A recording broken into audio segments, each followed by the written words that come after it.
A Sentinela, 1º de maio de 2015. O fim. O que é? O fim está perto. O que vem à sua mente quando ouve essas palavras? Você pensa em um fanático religioso gritando de um púlpito, fazendo gestos exagerados com uma Bíblia na mão? Ou pensa num homem barbudo, parado numa esquina, usando uma túnica com uma corda amarrada na cintura, exibindo um cartaz com uma mensagem do juízo final? Imaginar cenas assim talvez deixe alguns preocupados, enquanto outros talvez fiquem indiferentes ou achem graça. A Bíblia afirma: virá o fim. Mateus 24, 14. O mesmo acontecimento é também chamado de o grande dia de Deus e de Armagedon. Revelação ou Apocalipse 16, 14 e 16. Realmente, há muita confusão religiosa e muitas ideias estranhas e sombrias a respeito desse assunto. No entanto, a Bíblia é clara ao falar sobre o fim, revelando o que ele é e o que não é. A palavra de Deus também nos ajuda a ter certeza quanto a se o fim está próximo ou não. Melhor ainda, ela nos diz o que devemos fazer para sobreviver. Mas primeiro, vamos esclarecer alguns conceitos errados e definir o que o fim realmente significa de acordo com a Bíblia. O que o fim não é? 1. O fim não é uma enorme destruição por fogo. A Bíblia diz: Deus fundou a terra sobre os seus lugares estabelecidos. Não será abalada por tempo indefinido ou para todo o sempre. Salmo 104, 5. Esse e outros versículos nos garantem que Deus nunca destruirá a terra, nem permitirá que ela seja destruída. 2. O fim não é um acontecimento acidental. A Bíblia revela que o fim está marcado. Deus estabeleceu um tempo específico para isso. Lemos: acerca daquele dia e daquela hora ninguém sabe, nem os anjos no céu, nem o Filho, senão o Pai. Persisti em olhar, mantende-vos despertos, pois não sabeis quando é o tempo designado. Marcos 13, 32 e 33. Fica claro que Deus, o Pai, marcou o tempo designado exato para trazer o fim. 3. O fim não será causado por humanos ou por um grande meteoro. O que causará o fim? Revelação 19:11 diz: Eu vi o céu aberto, e eis um cavalo branco. E o sentado nele chama-se Fiel e Verdadeiro. O versículo 19 continua: E eu vi a fera e os reis da terra e os seus exércitos ajuntados para travar guerra com aquele que está sentado no cavalo e com o seu exército. Revelação 19, 11 a 21. Embora boa parte dessa linguagem seja simbólica, é possível entender que Deus enviará um exército de criaturas angélicas para destruir seus inimigos. O que o fim é? 1. O fim dos fracassados governos humanos. A Bíblia explica: o Deus do céu estabelecerá um reino, governo, que jamais será arruinado. E o próprio reino não passará a qualquer outro povo. Esmiuçará e porá termo a todos estes reinos, e ele mesmo ficará estabelecido por tempos indefinidos. Daniel 2, 44.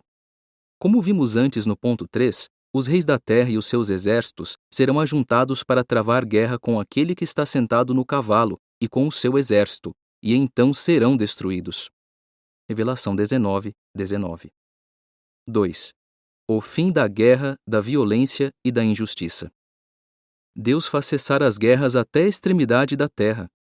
Salmo 46, 9. Os retos são os que residirão na terra, e os incúlpes são os que remanescerão nela. Quanto aos iníquos, serão decepados da própria terra, e quanto aos traiçoeiros, serão arrancados dela. Provérbios 2, 21 e 22. Eis que faço novas todas as coisas. Revelação 21, 4 e 5. 3. O fim das religiões que falharam com Deus e com as pessoas. Os próprios profetas realmente profetizam em falsidade, e quanto aos sacerdotes, estão subjugando segundo seus poderes. E que fareis vós ao final disso? Jeremias 5, 31. Muitos me dirão naquele dia: Senhor, Senhor, não profetizamos em teu nome, e não expulsamos demônios em teu nome, e não fizemos muitas obras poderosas em teu nome? Contudo, eu lhes confessarei então: nunca vos conheci. Afastai-vos de mim, vós obreiros do que é contra a lei. Mateus 7, 21 a 23. 4.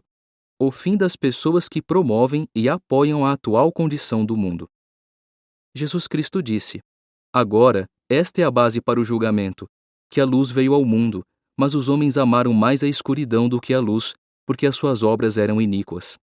João 3:19. A Bíblia fala de uma destruição mundial que houve no passado, na época do fiel Noé. O mundo daquele tempo sofreu destruição ao ser inundado pela água. Mas, pela mesma palavra, os céus e a terra que agora existem estão sendo guardados para o fogo e estão sendo reservados para o dia do julgamento e da destruição dos homens ímpios. 2 Pedro 3, 5-7. Note que o dia do julgamento e da destruição que se aproxima é comparado à destruição do mundo nos dias de Noé. Que mundo foi destruído? Nosso planeta sobreviveu. Foram os homens ímpios, os inimigos de Deus, que sofreram destruição. No dia do julgamento de Deus, aqueles que escolherem ser inimigos de Deus também serão destruídos. Mas os amigos de Deus serão preservados, assim como aconteceu com Noé e sua família. Mateus 24, 37-42. Imagine como será maravilhosa a vida na Terra depois de Deus acabar com todas as influências perversas. Sem dúvida, o que a Bíblia diz sobre o fim são coisas boas, não ruins. Mesmo assim, você talvez se pergunte: a Bíblia diz quando virá o fim? Será que está perto? Como posso sobreviver a ele? O que se segue é informação adicional. Depois do fim. Como será a vida depois do fim? Muitos versículos bíblicos descrevem um tempo maravilhoso. Por exemplo, Deus enxugará dos seus olhos toda a lágrima, e não haverá mais morte, nem haverá mais pranto, nem clamor, nem dor. As coisas anteriores já passaram. E o que estava sentado no trono disse: Eis que faço novas todas as coisas. Revelação ou Apocalipse 21, 4 e 5.